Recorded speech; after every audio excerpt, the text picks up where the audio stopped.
சானா புச்ச கத்தி உன்னை போட்டுடுவேன் வெட்டி ஜோப்டான்னு என்ன நீ நினைச்சிடாதடா என் ஸ்டோரிய நீ கேளு நான் மோசமான ஆளு நான் உன்னை சாவடிச்சா இன்னைக்கு பாலு கூட 2 துரோகம் பண்ணா குடும்பத்தோட கொத்திடுவேன் ரோஜாப்பு மாலை போட்டு ஐஸ் பாக்ஸ்ல கத்திடுவேன் என் வாழ்க்கைய நான் அழிச்சிட்டங்க சிறையில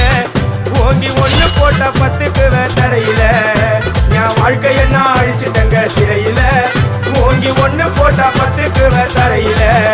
நான் சானா புச்ச கத்தி உன்னை போட்டுடுவேன் வெட்டி ஜோப்டானி என்ன நீ